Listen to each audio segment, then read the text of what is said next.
Good morning, students. This is the third lecture of chapter number 12, that is Air, Water and Weather of class 4th from Cordova Science. In previous two lectures, we had discussed about weather and also about the factors that determine the weather and how sun affects these factors, and about the role of sun in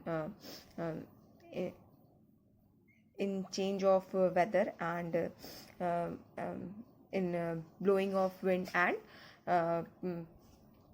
generation of humidity, and also about the land breeze and sea breeze. In this lecture we will discuss about water. So let's start. Water. Most of our earth's surface, more than 70%, is covered with water. क्या है, अर्थ की surface का जो mostly area है, ज़्यादातर area है, जो कि कितना है, अप्रॉक्स मोर देन 70% किससे कवर है, वाटर कवर, उस वाटर से कवर है. मीन्स अर्थ का जो सरफेस है उस पर 70% से ज़्यादा एरिया पे क्या प्रेजेंट है, वाटर प्रेजेंट है. Water is found in lakes, rivers, seas and ocean. Water different places में मिलते हैं. लेक्स में मिलते हैं, रिवर्स में मिलते हैं, सीज में मिलते हैं और ओशियंस में मिलते हैं. It is also found underground and even in air. और ये कहाँ कहाँ मिलता है, अंडरग्राउंड वाटर भी मिलता है हमें, जो ज़मीन के अंदर पानी प्रेजेंट होता है, और एयर में भी वेपर के फॉर्म में प्रेजेंट होता है. Water changes it's state on cooling and heating. जब पानी को हम गर्म करते हैं तो वो गर्म करते हैं या ठंडा करते हैं, तो दोनों स्टेट में वाटर क्या करता है, अपनी स्टेट चेंज करता है. मीन्स जब हम पानी को ठंडा करते हैं तो वो लिक्विड स्टेट से सॉलिड स्टेट में चेंज हो जाता है, और जब हम पानी को गर्म करते हैं तो वो लिक्विड स्टेट से गैसियस स्टेट में चेंज हो जाता है. Evaporation. The water on the surface of the earth changes into water vapor by the heat of the sun. क्या होता है, जो अर्थ पे वाटर प्रेजेंट है उस पे क्या होता है, जब सनलाइट पड़ती है तो वो गर्म होता है, और गर्म होने के बाद क्या होता है, वो वाटर वेपर में चेंज होने लगता है. This results in an increase in humidity. जब वाटर वेपर में वो कन्वर्ट होगा, मीन्स वाटर वेपर का अमाउंट एटमॉस्फेयर में इंक्रीज होगा, और वाटर वेपर का अमाउंट इंक्रीज होगा तो उससे क्या इंक्रीज होगा, ह्यूमिडिटी इंक्रीज होगी.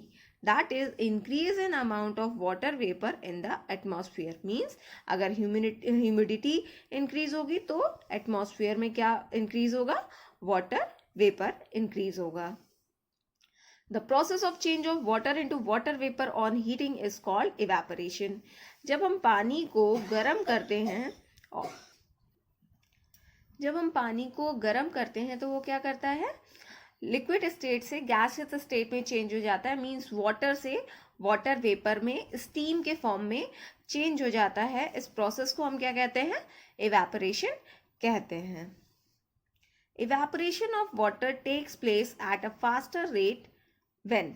जो इवेपोरेशन का जो प्रोसेस है ये क्या है, एक स्लो प्रोसेस है, ये धीरे धीरे होता है अगर ये नेचुरली हो रहा है तो.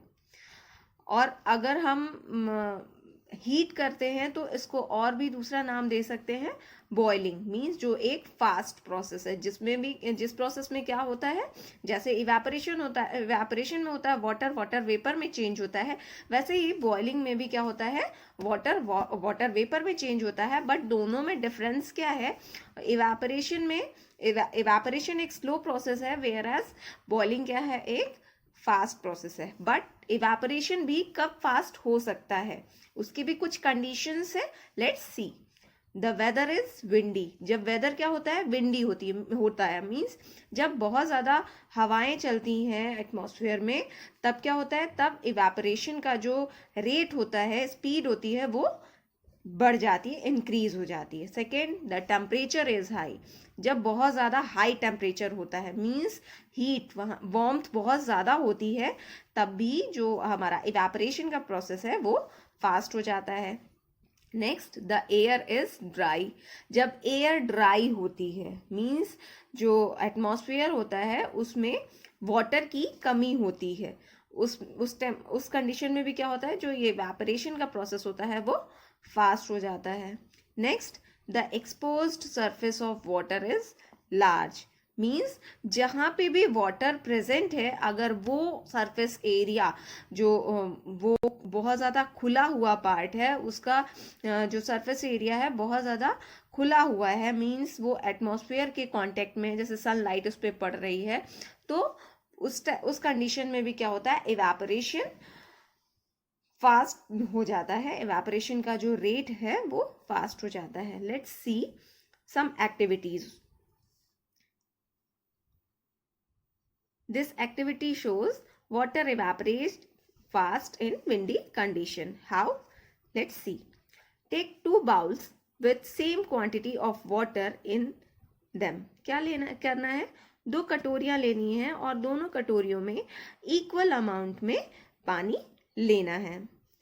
Keep one under a fan and other away from it. एक कटोरी को क्या करना है, फैन के नीचे रख देना है, फैन चला देना और उसके नीचे रख देना है, और दूसरी कटोरी को कहाँ रखना है, कहीं दूसरी प्लेस पे रखना है जहाँ पे फैन नहीं चल रहा है, जहाँ पे हवा नहीं है. After 2 hours the water level of the bowl under the fan is lower than the water level in the other bowl. क्या देखेंगे हम, 2 घंटे बाद हम क्या देखेंगे कि वो बाउल जिसमें जो फैन के नीचे रखा गया था उसमें जो वाटर लेवल है उसका वाटर लेवल कम हो गया है एज कंपेयर टू जो बाउल हम किसी दूसरी जगह पे रखा था हमने, जहाँ पे जहाँ पे हवा विंड प्रेजेंट नहीं थी. इससे हमें क्या पता चल रहा है, the conclusion is water evaporates faster in windy condition, means उस कंडीशन में जहाँ पे हवा ज़्यादा होती है वहाँ पे वाटर क्या करता है, तेज इवेपोरेट होता है, उसकी जो इवेपोरेशन रेट होती है वो फास्ट होती है. Next another activity. This activity shows water evaporates faster when the temperature is high, means इस एक्टिविटी से हमें पता चलेगा कि अगर टेम्परेचर ज़्यादा होता है मीन्स वार्मथ ज़्यादा होती है तब भी जो वाटर का इवेपोरेशन रेट होता है वो फास्ट होता है. Take 2 dishes with same quantity of water in them. क्या लेना है, 2 डिश लेनी है, मीन्स कोई प्लेट ले लेना है, कोई बाउल ले लेना है, उसमें इक्वल अमाउंट में पानी भर के रखना है. कहाँ, keep one in direct sunlight and other in shade. एक को कहाँ रखना है, ऐसी प्लेस पे जहाँ पे डायरेक्ट उस पर सनलाइट पड़ रही हो, और दूसरी डिश को कहाँ रखना है, एक ऐसी जगह पे जहाँ पे शेड हो, जहाँ पे सनलाइट ना पड़े. After 2 hours the water level of the dish kept in the sun is lower than the water level in the other dish. अब क्या होगा, हम 2 घंटे बाद जब देखेंगे तो वो डिश जो जिसमें वो डिश जिसको हम सन के पास में रखें, मतलब जिसपे हीट पड़ रही है, सन लाइट पड़ रही है डायरेक्टली, उसमें वाटर लेवल क्या होगा, कम हो जाएगा एज कंपेयर टू वो वाली डिश जिसको हमने शेड में रखा है. इससे क्या पता चल रहा है कि सन की प्रेजेंट में मीन्स टेम्परेचर अगर हाई हो जाता है तब भी वाटर क्या कर रहा है, फास्ट इवेपोरेट हो रहा है. Conclusion is water evaporates faster when the temperature is high. जब टेम्परेचर बढ़ाया जाता है तब भी इवेपोरेशन रेट क्या हो जाती है, वाटर की इंक्रीज हो जाती है. Next, condensation. When water vapor gets cooled, they change into water droplets. The change of water vapor into water by cooling is called condensation. क्या होता है, जब वाटर वेपर ठंडी हो जाती हैं तो वो किस में चेंज हो जाती हैं, वाटर ड्रॉपलेट्स में, पानी की बूंदों में चेंज हो जाती हैं, और पानी की बूंदों में चेंज हो जाती हैं. The change of water vapor into water by cooling is called condensation. अभी तक क्या था, जब वाटर वेपर में कन्वर्ट हो रहा था तो उसको क्या कह रहे थे, ऑन हीटिंग, तो उसको क्या कह रहे थे, इवेपोरेशन. बट अब वाटर वेपर जब वाटर में कन्वर्ट होती है ऑन कूलिंग, ठंडे होने पे, तो उस प्रोसेस को क्या कहते हैं हम, condensation. It is reverse of evaporation. ये क्या है? ये कंडेंसेशन का प्रोसेस इवेपोरेशन का उल्टा है, रिवर्स है। In nature, water vapor condense into water in many ways like formation of clouds, dew and snow. Nature में ये नेचुरली होता है condensation of water vapour. Water vapour condense होती हैं डिफरेंट डिफरेंट टाइप से, और जिसमें अलग अलग जो ऑब्जेक्ट्स होते हैं उनका फॉर्मेशन होता है। लाइक क्लाउड्स का फॉर्मेशन होता है, ड्यू का फॉर्मेशन होता है और स्नो का फॉर्मेशन होता है। Clouds are formed when water vapor rises up in the atmosphere and condenses into tiny water drops. क्या होता है? क्लाउड्स कब फॉर्म होते हैं? जब वाटर वेपर ऊपर आसमान में एटमॉस्फेयर में जाती हैं और उसके बाद वो कंडेंस होती हैं, मीन्स ठंडी होती हैं, तो वो किस में चेंज हो जाती हैं? छोटी छोटी वाटर ड्रॉप्स में चेंज हो जाती हैं, और इसी तरीके से क्लाउड का फॉर्मेशन होता है। Bigger water droplets in clouds fall down as rain. और जो क्लाउड में जो बिगर वाटर ड्रॉपलेट्स होती हैं, मीन्स बड़ी बड़ी पानी की बूंदें जो होती हैं, जो भारी होती हैं, जिनका वेट ज़्यादा होता है, वो क्या करती हैं? वो नीचे रेन के फॉर्म में, बारिश की बूंदों के फॉर्म में अर्थ पे वापस आ जाती हैं। Hello. Sometimes water drops grow in size and are then frozen to form hard balls of ice due to the cold temperature. These are called hailstones और हेल्स। क्या होता है? हेल्स क्या होती हैं? कुछ कभी कभी क्या होता है, जो रेन ड्रॉप्स होती हैं वो बहुत बड़ी बड़ी हो जाती हैं साइज में, और क्या करती हैं? ठंडी होने, एटमॉस्फेयर ठंडा होने के कारण वो क्या करती हैं? एक हार्ड बॉल के फॉर्म में जम जाती हैं, फ्रीज हो जाती हैं आइस की बॉल्स के फॉर्म में, जिसको हम क्या कहते हैं? हेल स्टोन या हेल्स कहते हैं। जैसा कि इस पिक्चर में दिया गया है कि ये जो वाटर ड्रॉपलेट्स हैं रेन की, वो क्या कर रही हैं? बड़े बड़े साइज की हो गई हैं, और ये बॉल के फॉर्म में आइस में चेंज हो गई है। इसी को हम क्या कहते हैं? हेल या hail stones. Next, snow. When water vapor freezes in air, they form tiny flakes of ice called snow. क्या होता है? जब वाटर वेपर जो एटमॉस्फेयर में प्रेजेंट होती हैं, वो क्या होती हैं? फ्रीज हो जाती हैं एयर में, हवा में ही जब वो फ्रीज हो जाती हैं तो क्या बनाती हैं?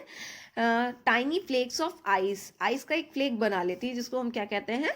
स्नो कहते हैं। Snowfall takes place mainly on hill stations in winter. Snowfall कहाँ पे होता है? जो हिल स्टेशंस होते हैं, जहाँ का एटमॉस्फेयर बहुत ठंडा होता है ठंडियों के टाइम में, वहाँ पे स्नोफॉल होता है। ड्यू। ये क्या है? ये this is the picture of snow. Snow looks like this picture. Dew. Water vapor in the air condenses and appears as droplets on grass, flowers, leaves and window panels. This is called dew. Dew क्या होता है? Water vapour क्या करती है? Air में ही condense हो जाती हैं और छोटी छोटी ड्रॉपलेट्स के फॉर्म में हमें दिखाई देती हैं।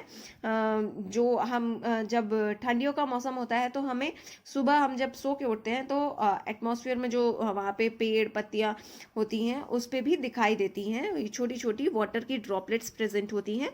इसी को हम क्या कहते हैं? ड्यू कहते हैं। Next, frost. When the nights are very cold, dew or some water freezes to form tiny ice crystals. These are called frost. क्या होता है? जब बहुत ज़्यादा ठंडी होती है रात में, तो जो वो ड्यू होती है, जो वाटर ड्रॉपलेट्स होती हैं, वो क्या करती हैं?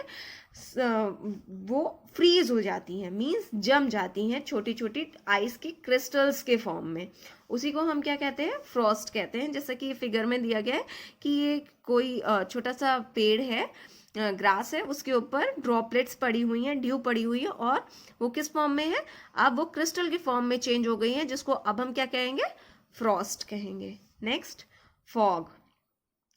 During winters, water vapor condenses on dust particles present in the air very close to the ground and form thick clouds. क्या होता है? जब ठंडियाँ होती हैं तो वाटर वेपर जो होती हैं वो कंडेंस होती हैं ऑन द डस्ट पार्टिकल। जो डस्ट पार्टिकल प्रेजेंट होते हैं एटमॉस्फेयर में, एयर में, वो डस्ट पार्टिकल के ऊपर जो वाटर वेपर होती है वो कंडेंस हो जाती हैं और क्या करती हैं, जो ग्राउंड के बहुत पास में ही होता है, मींस हमारा जो अर्थ सरफेस होता है उसके बहुत पास में ही ये कंडेंस हो जाती है। मींस हमें फॉग दिखाई भी देता है, ठंडियों में कोहरा दिखाई देता है, जिसमें क्या होती है, वाटर वेपर प्रेजेंट होती है और डस्ट प्रेजेंट होती है एंड फॉर्म थिक क्लाउड्स। और जब हम सुबह ठंडियों में उठते हैं तो हमें जैसे लगता है कि क्लाउड्स का की तरीके से दिखाई देता है, जिसको हम फॉग कहते हैं। This is called fog. इसी को हम क्या कहते हैं, फॉग कहते हैं। Okay class, this is all about your lecture number 3. Further we will discuss in next lecture. Thank you students.